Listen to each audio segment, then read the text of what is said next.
probably they have maybe 10 or 5 or 10 with these islands, and what they are, they're unsinkable aircraft carriers. That's what they are. Yeah. They got an airfield, and they're unsinkable because the Chinese are only interested in the well-being of the South China Sea, because that is their livelihood.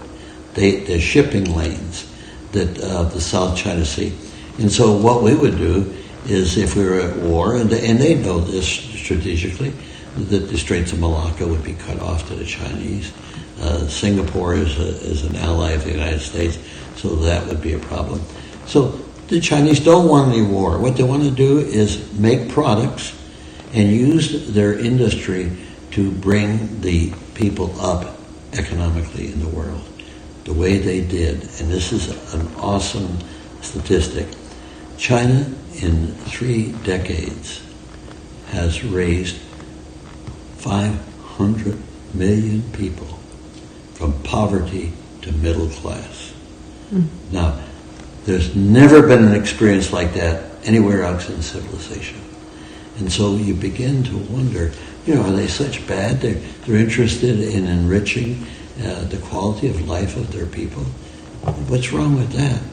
If it's an autocratic system, I got to tell you, you don't want me to describe the autocratic nature of the American system. So no, we can put that away. But I hearken back to, if you want to know what's going on, take an overview, because the mainstream they're lying to you. What we need is a bias. What we need to do is to be able to look at the overview. And again, who's spending the money on weapons and who's spending the money on economic development. That's what tells the story. Thank you. Another question was, what are your thoughts on the protests in Hong Kong? It's a mixed bag. One, I'm for it, and another reason I'm against it. The reason why I'm for it is because it advances in some way democracy.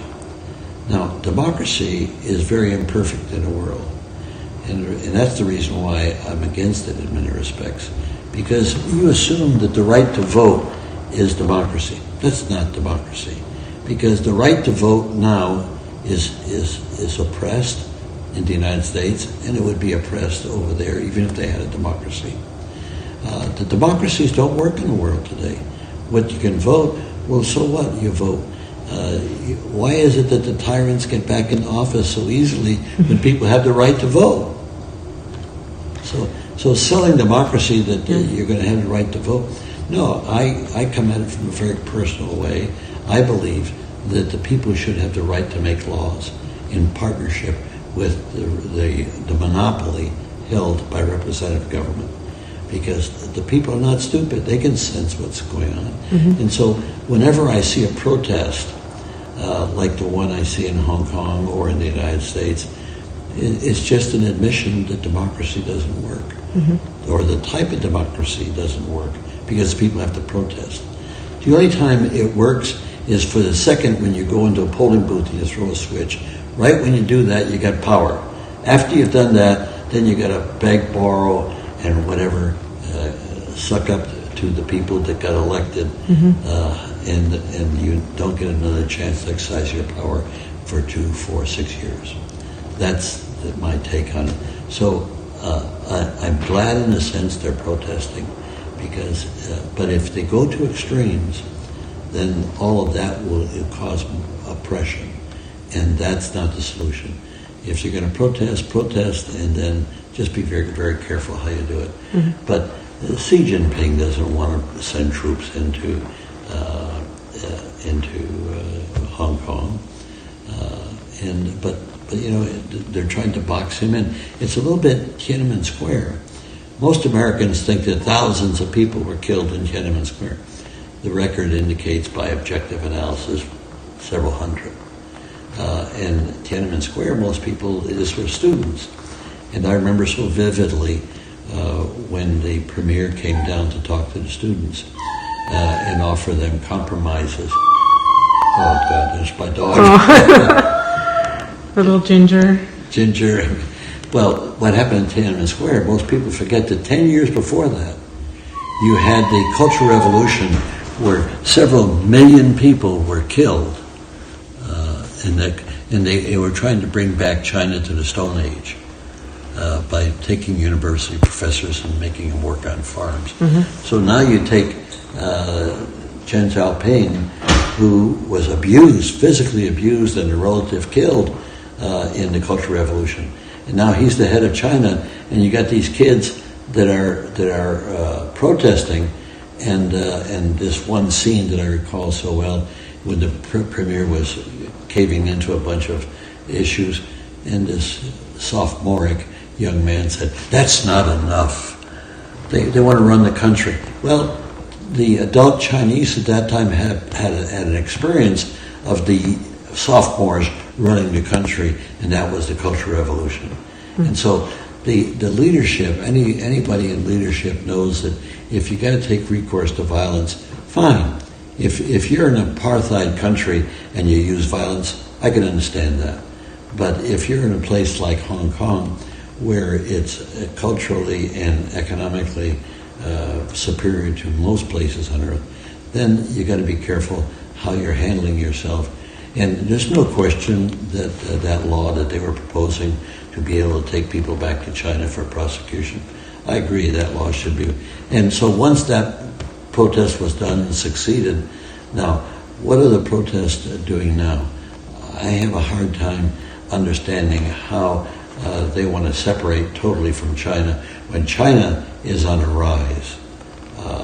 And eventually China will have to reconcile itself to a more democratic form of government. What will it be? I don't know. I do know that when we get to a point that when the people are making laws, this will go around the world like wildfire. And so I've got a book coming out. I hope you buy it. Yeah. And the book is The Failure of Representative Government. And so that's all we have. In the world, we have the tyrants and we have representative government. And the representative government is not working well. That's the only take I have. That doesn't mean that we shouldn't really work hard to elect good people to public office, because we've got so many people in office that are just empty shirts. Yeah.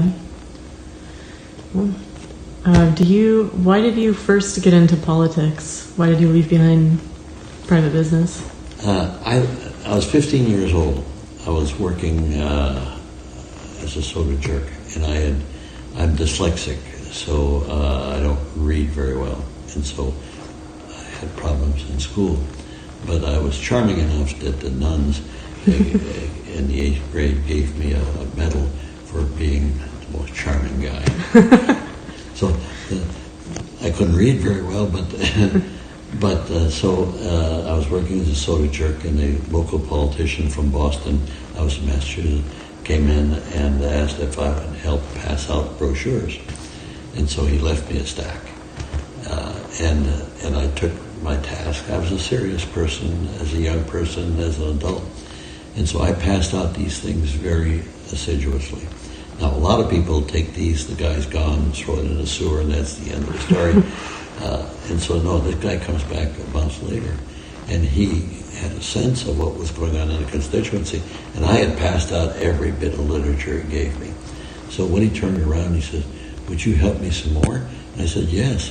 So he turned around and put $10 on the counter to pay me for my time. And here I'm 15 years old. 10 years well, that'd be 45. That's a lot of money. But what got me more than the money was the recognition. Man, I was important if I had a state representative come in and ask me to help him. And so what happened after that, I worked in everybody's campaign that were what I would call liberal progressives. I didn't work with the Republicans. And so from 15, when I was in the service, I worked in politics in Europe. When I was in New York going to Columbia, I was working in Tammany Hall to get the feeling of that. And so I've always been a political animal in that regard. And there was always a hope in the future that I would be able to run for office. And so I did run for office, and I was very progressive. And so and it's an interesting situation. I got to Alaska, I was dead broke. And 12 years later, I'm sitting in the United States Senate. And all I can say is work hard and be lucky. You have to be lucky. But a lot of times by working hard, you make the luck. And so work hard and be lucky. Rebecca, that's my wisdom to you. Thank you. And your friends who are listening, Yeah. if they'll work their hearts out to get you elected, I think it would be a very positive thing for the country. Thank you. And then I'll be working to get direct democracy. And Yeah. you can once you're in office, you can endorse my plan. Yeah, yeah. Well, when you were first getting started in politics and first running for office, were there political figures, for either contemporary from history, that you look up to, or they were role models? The person I look up to politically the most is Hubert Humphrey. And here again, you could pick up a few things that you can say negative about Hubert Humphrey. But it's like Tulsi Gabbard. You have to look at the totality of the person and what they've done and what they're doing. And with Hubert Humphrey, I got to tell you, when he came back into the Senate, I didn't know him very well until he ran for president. But in the Senate, I worked very closely with him. I was a maverick. I was outspoken. And so we would conspire on things. And I would raise all kinds of hell. And then he would make sure it got through. And that's where I came to admire him as a realist.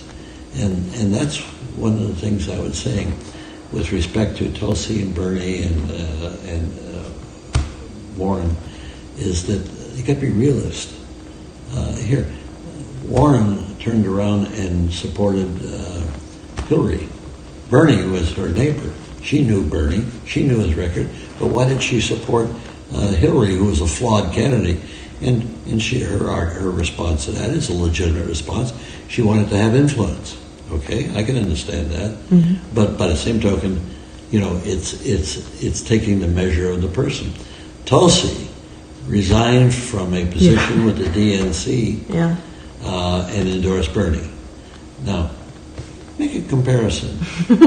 Has Tulsi got such a bad record when you begin to look at it from a certain realistic perspective? Mm-hmm. Yeah. What of all the progressive policies that are being talked about right now, which one do you like the most, or are you most excited about?